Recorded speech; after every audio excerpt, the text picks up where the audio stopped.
हमारा पड़ोसी और हमारा सबसे बड़ा दुश्मन पाकिस्तान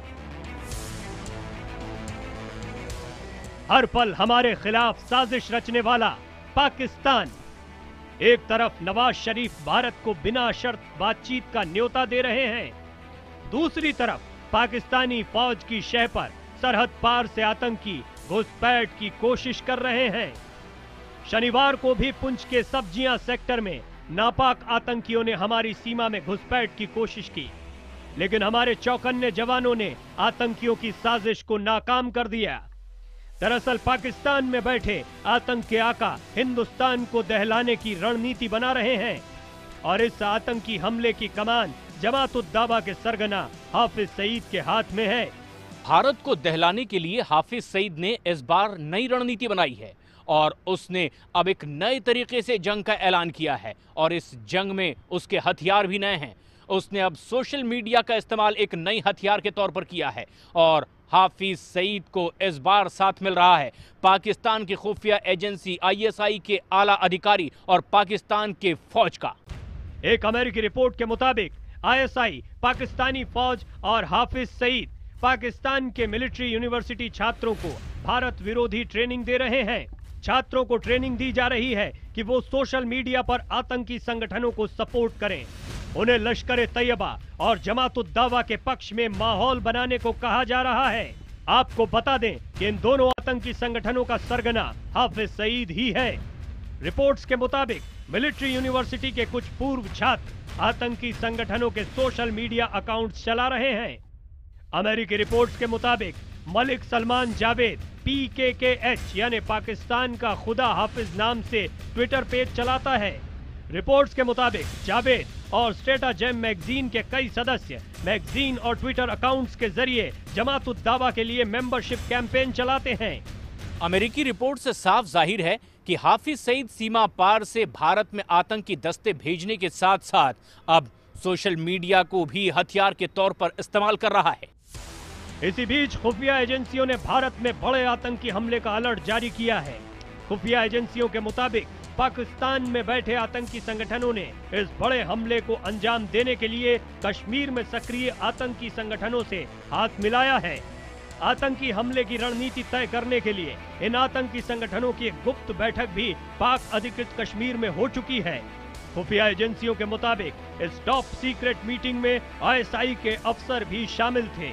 आपको याद दिला दें कि 7 साल पहले मुंबई पर 26 नवंबर 2008 के हमले को अंजाम देने के पहले ISI, लश्कर, जमात-उद-दावा और दूसरे आतंकी संगठनों की एक खुफिया बैठक हुई थी।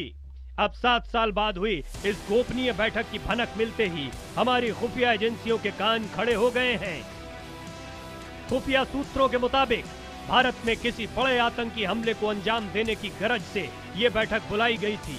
इस बैठक में ISI के अफसरों के साथ हाफिज सईद और कुछ और आतंकी सरगना शामिल थे। बैठक में लश्कर-ए-तैयबा, हिजबुल मुजाहिदीन और जैश-ए-मोहम्मद के मुखिया शामिल हुए। सूत्रों के मुताबिक ISI ने तीनों संगठनों के प्रमुखों को भारत में बड़ा हमला करने का आदेश दिया है। पाकिस्तान की बदनाम खुफिया एजेंसी ISI के आका चाहते हैं कि लश्कर, जैश और हिजबुल ये तीनों आतंकी संगठन साथ मिलकर भारत के खिलाफ काम करें। टेररिस्ट को सपोर्ट करेगी जो कि LC और IB पे ऑपरेट कर रहे हैं, उनको सपोर्ट कर सकती है। ये अभी सब इंटेलिजेंसियां मान रही हैं और इसका इनपुट भी है कि कर सकती हैं। साथ ही साथ खुफिया एजेंसियों को ये जानकारी भी मिली है कि ISI ने 30 आतंकियों के साथ भी एक बैठक की है। ISI के साथ दूसरी बैठक में 3 संगठनों के 30 आतंकी शामिल हुए। ये बैठक POK में एक आतंकी ट्रेनिंग कैंप के भीतर हुई। बैठक की कमान ISI के अफसर शौकत खान ने संभाली। ISI ने इन आतंकियों को भारत की जमीन पर बड़ा और खौफनाक हमला करने को कहा है। ISI, लश्कर, जैश और हिजबुल इन 30 आतंकियों को हमले की ट्रेनिंग दे रहे हैं। ISI के अफसर इन आतंकियों को हमले के दौरान इस्तेमाल होने वाले हथियार और उपकरण मुहैया करा रहे हैं। ISI ने इन 30 आतंकियों को जल्द से जल्द भारत में घुसपैठ करने को कहा है। जल्दी ही बर्फ पड़ने वाली है और ज़्यादा पासेस बंद हो जाएंगे, तो इसलिए जो आप 30 की नफरी कह रहे हैं, ये कोई ज़्यादा नहीं है, टेररिस्ट हैं, इस फ्राक में हैं कि उनको हिंदुस्तान के अंदर या कश्मीर के अंदर दाखिल किया जाए, और ये पाकिस्तान इसकी पूरी कोशिश कर रहा है।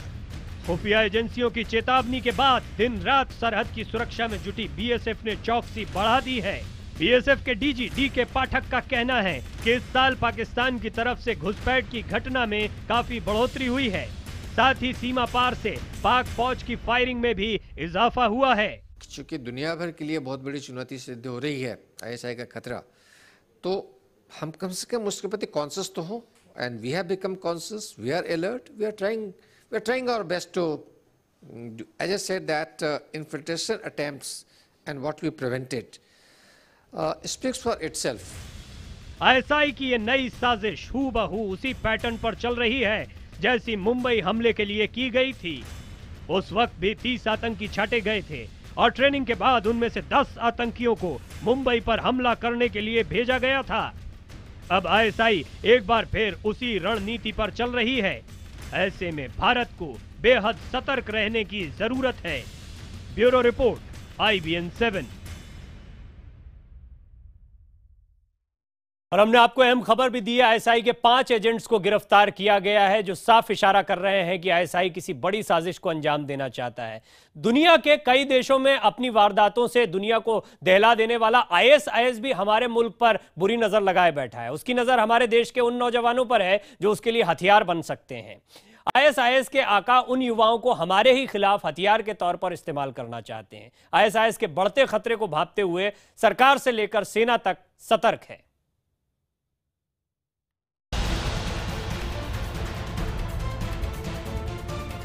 दुनिया के सबसे खूंखार आतंकी संगठन यानी इस्लामिक स्टेट की नजर अब हिंदुस्तान पर है।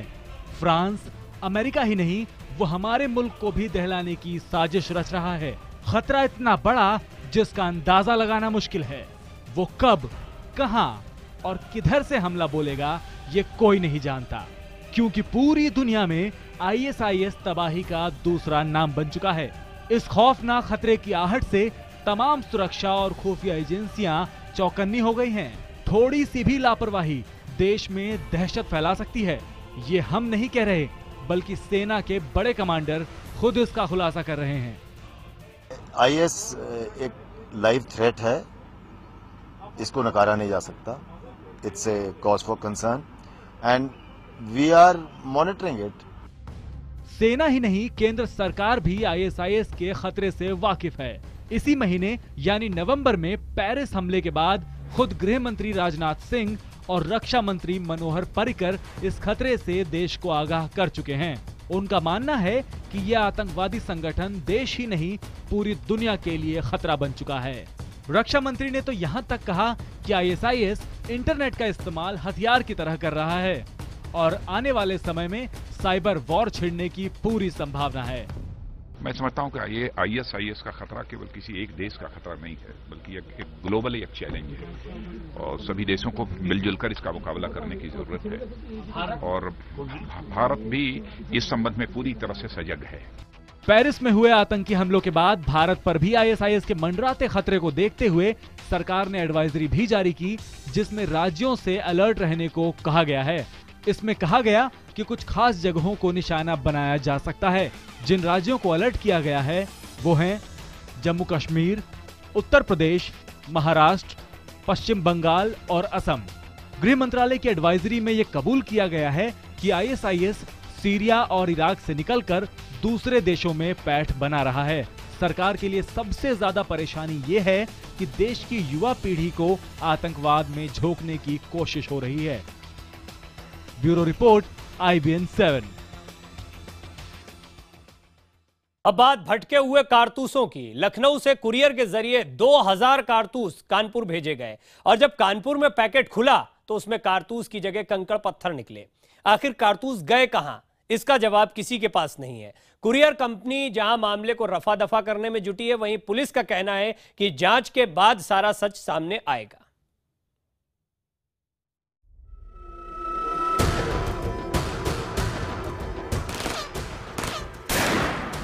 कारतूस जब बंदूक से निकलता है तो फिर अपना पराया नहीं पहचानता। कारतूस जब देश के सिपाहियों के हाथ लगता है तो वतन की हिफाजत करता है। यही कारतूस जब किसी भटके हुए इंसान के हाथ लगता है तो बेगुनाहों का खून बहा देता है। लेकिन क्या हो अगर कभी कारतूस खुद ही अपना रास्ता भटक जाए? सुनने में कुछ अजीब लग सकता है, लेकिन यह हकीकत है। चलिए आपको पूरी कहानी समझाते हैं। कानपुर के बालाजी गन हाउस के मालिक ने लखनऊ के पॉपुलर गन हाउस को फोन कर करीब 2000 कारतूस मंगवाए। ऑर्डर मिलते ही लखनऊ के इस गन हाउस ने कुरियर के जरिए 2000 से ज्यादा कारतूस कानपुर के लिए रवाना कर दिए। लेकिन जब कानपुर में कारतूस से भरा पैकेट खोला गया तो उस पैकेट में कारतूस की जगह कंकड़ और पत्थर निकले। उसके सामने दिखाकर डिब्बा खोल करके 2315 कारतूस की गोली दिखा करके उसके सामने पैक करके उसने देख लिया और देख करके रसीद बनाई जिसमें अम्बुनेशन लिखा और दे करके और अपने कंधे पर रख करके बाहर रिक्शे पर रखा और दूसरा भी उठाकर रिक्शे पर रखा, ले जा करके अपनी गाड़ी बता रहा था कैसरबाग चौराहे पर खड़ी, वो यहाँ से लेके चला गया। वो देखने से पता ही लग जाता है कि इसमें क्या भरा हुआ है। वो गिट्टी गिरी उससे पैकिंग से, वहीं शक हो गया। तो उसको जब और हिला डुला देखा तो उसमें गिट्टी थी। जिससे गिट्टी थी उसमें कुरियर वाले जो यहाँ डिलीवरी देने आए थे उनको रोका। इनके ऑफिस मैंने फ़ोन किया और फ़ोन उन लोगों ने भी किया जो आए थे डिलीवरी मैन। मामला बेहद संगीन था क्योंकि गायब होने वाली चीज मामूली नहीं थी। कारतूस के गायब होने का मतलब है कि इसके पीछे किसी बड़े गिरोह का हाथ है जो सीधे तरीके से कारतूस नहीं हासिल कर सका तो उसने कुरियर से भेजे जा रहे कारतूसों को गायब करवा दिया। जब लखनऊ के पॉपुलर गन हाउस के मालिक अब्दुल अहद ने कुरियर कंपनी से शिकायत की तो कुरियर कंपनी ने उन्हें पैसे ले देकर मामला सेटल करने की बात कही। हमसे कई मर्तबा कह चुके हैं कि बीच का रास्ता निकालो और सेटलमेंट करो, कि हमारी कंपनी द्वारा इससे पहले भी कई मर्तबा गड़बड़ी हुई थी अम्युनिशन के मामले में, जिसको हमने लेन देन करके बीच का रास्ता निकाल कर सेटलमेंट कर लिया पैसे द्वारा। इसी प्रकार का आप भी कोई रास्ता निकालो। यानी कुरियर कंपनी गायब हुए कारतूसों का मुआवजा देने को तैयार थी, लेकिन ये बताने को तैयार नहीं थी कि आखिर 2000 कारतूस कहां गायब हो गए। इसके बाद दोनों गन हाउस के मालिकों ने कानपुर के डीएम से इसकी शिकायत की। मामले की गंभीरता को समझते हुए डीएम ने जांच के आदेश भी दिए, लेकिन डीएम ऑफिस के बाबुओं ने फाइल ही दबा दी। करीब 3 महीने बाद अब्दुल अहद ने दोबारा शिकायत की तो ये मामला पुलिस के पास पहुंचा। करीब 3 महीने पहले का मामला है। तो जिस कंपनी को लेना था या जिस कंपनी ने भेजा है, जो शॉप ने भेजा है लखनऊ से, उसको हम लोग वेरीफाई पहले करेंगे किसने भेजा है, कब भेजा है। जांच में अनेक बिंदु शामिल किए गए हैं, जैसे कि जब वो चला कब वहाँ से वहाँ पे, तो किसने इसको ट्रांसपोर्ट काम किसने, कौन कुरियर कंपनी थी। मामले की जांच के दौरान ये भी मालूम हुआ कि इसी कुरियर कंपनी ने आगरा से भेजी गई 15 रिवॉल्वर की खेप भी गायब कर दी थी। तब भी कुरियर कंपनी ने मोटी रकम लेकर मामला रफा दफा कर दिया था। इस बार भी कारतूस गायब होने पर कुरियर कंपनी ने पैसे ले देकर मामला रफा दफा करने की कोशिश की, लेकिन बात नहीं बनी। इन दोनों घटनाओं के सामने आने के बाद सवाल उठ रहे हैं कि आखिर रिवॉल्वर और कारतूस जैसी खतरनाक और संवेदनशील चीजें कुरियर के जरिए भेजने का क्या मतलब, वो भी तब जबकि कानपुर लखनऊ की दूरी महज 100 किलोमीटर से भी कम है। ऐसे में बड़ा सवाल यही कि कहीं कुरियर से हथियार और कारतूस मंगाने और भेजने के पीछे कोई सोची समझी रणनीति तो नहीं। शलभ मणि त्रिपाठी, लखनऊ, IBN 7। महाराष्ट्र के शनि शिंगणापुर मंदिर में एक महिला के पूजा करने पर बवाल मच गया। महिला का शनिदेव की पूजा करना मंदिर प्रशासन को इतना नागवार गुजरा कि मंदिर का शुद्धिकरण करवाया गया। दरअसल पुरानी परंपरा के मुताबिक इस मंदिर में महिलाओं का पूजा करना वर्जित है। ट्रस्ट ने लापरवाही के आरोप में 7 सुरक्षा कर्मियों को भी निकाल दिया है। ऐसे में सवाल उठ रहे हैं कि क्या महिला के छूने भर से शनिदेव अपवित्र हो गए। शनि के शिंगणापुर में सीसीटीवी की वो तस्वीरें हैं जिसको लेकर बवाल मचा हुआ है। दरअसल परंपरा के अनुसार शनि के शिंगणापुर में शनिदेव को महिलाएं तेल नहीं चढ़ा सकती हैं, लेकिन इस महिला ने मंदिर की 400 साल पुरानी परंपरा को तोड़कर शनिदेव को तेल चढ़ा दिया, जिसके बाद बवाल मच गया और अब मंदिर का शुद्धिकरण कराया गया। त्यानंतर झालेली घटना ही संबंधित विश्वस्तांना, त्यांचे कार्यकारी अधिकारी, उपकार्यकारी अधिकारी, मॅनेजर साहेब यांना कळल्यावर यांनी साधे फुटेज सुद्धा बघितले नाही. तर हा प्रकार झाला कसा आणि इथं कर्मचारी कोण होते. मंदिर के ट्रस्टी साईराम ने पूरे मामले पर सफाई देते हुए कहा कि हम महिलाओं का सम्मान करते हैं, साथ ही उस महिला और उसकी भावना का भी सम्मान करते हैं जिसने वहां जाकर पूजा की है. लेकिन पुरानी परंपरा के अनुसार वहां महिलाओं का पूजा करना वर्जित है और इसे हम बदल नहीं सकते.